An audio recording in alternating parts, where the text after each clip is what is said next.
Hər vaxtınız xeyir olsun.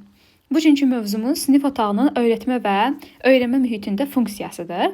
Baxın, ümumiyyətlə biz sinif otağının sinif mühiti dedikdə bu mühitin temperaturudur, rəngidir, təhlükəsizliyidir, işıqlandırılmasıdır, partaların düzülüşüdür. Bu kimi məsələlər ən əsas mövqedə duran məsələlərdən biridir və biz burada əsas diqqət yetirəcəyimiz məqamları indi bir-bir sizlə bölüşəcəm.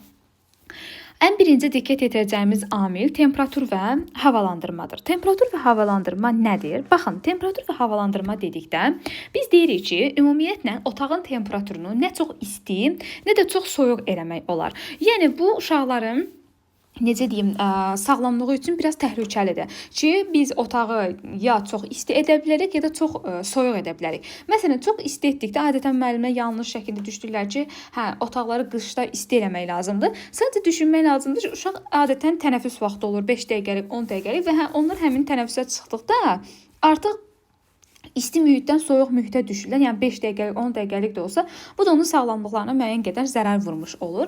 Ona görə də deyirik ki, temperatur dedikdə biz temperaturu normada saxlamaq lazımdır. Havalandırma isə hamımızın bildiyi kimi pəncərələrin gün ərzində 1-2 dəfə açıb havalandırılmasını nəzərdə tutur. Ən azından tənəffüs vaxtında və yaxud da dərs vaxtında da müəyyən qədər 3 dəqiqə, 5 dəqiqə otağı havalandırmağımız məsləhət görülür. Çünki bütün daim, yəni eyni mühitdə qaldıqda, qapalı bir mühitdə qaldıqda bu bizim gigiyenik cəhətdən zərərlidir.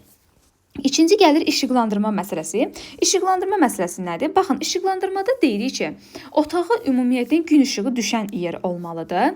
Yəni ümumiyyətlə çox qaranlıq otaqdan istifadə etmək olmaz. Otaq işıqlı olmalıdır. Yəni qaranlıq bir mühit olduqda bu uşağın öyrənməsi üçün problemlər yaradır. Yəni necə deyim, biraz lorudur. Uşaq yuxulayır. Yəni qaranlıq mühitdə uşaqlar yuxulayırlar, amma işıqlı mühitdə daha aktiv olurlar. Ona görə deyirik ki, həm otağın işıq sistemlərinin düzgün olmasına, həm də günəş şüasının düşməsinə diqqət yetirmək lazımdır. Növbəti məsələlərdən biri isə rəngdir.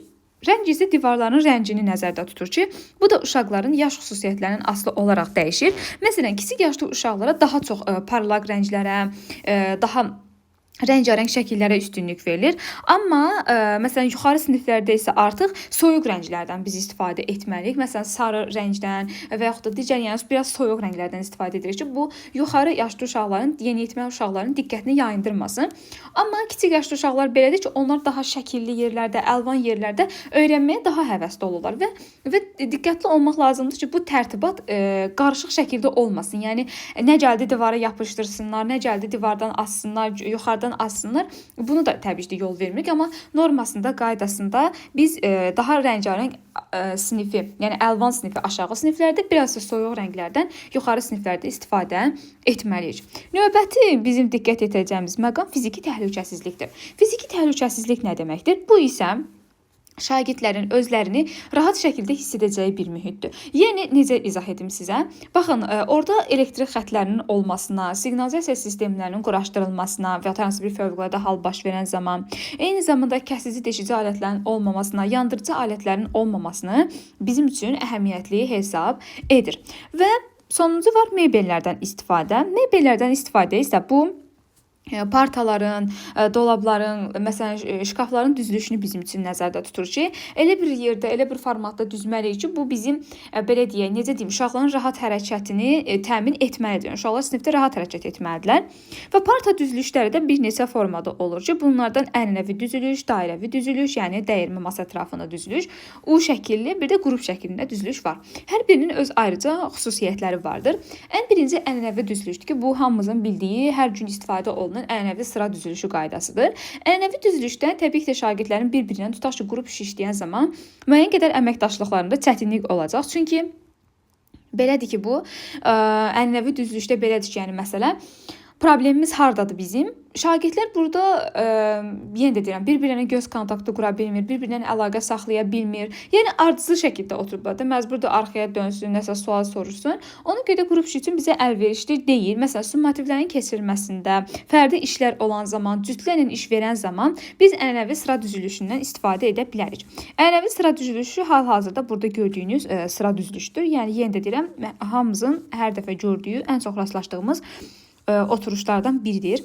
İkinci dəyirmi masa düzülüşdür, yəni dairəvi. Bu formada isə biz müzakirə texnikasından ən çox istifadə edirik ki, sinifdə müzakirələr təşkil olan zaman və ya da bütün kollektivlə iş təşkil edən zaman dəyirmi masa düzülüşündən istifadə edirik. Burada kitabda da qeyd olduğu kimi həm güclü, həm də zəif şagirdlər, yəni bu anlayış aradan qalxır. Nəyə görə? Çünki şagirdlər dairəvi oturublar və hər biri bir-birinə müzakirə edir, hər biri bir-birindən göz kontaktı qura bilir, ünsiyyət saxlaya bilir. Ona görə də burada nə güclü, nə zəif şagird anlayışı qalmır. Yəni hər kəs prosesə cəlb olunmuş olur.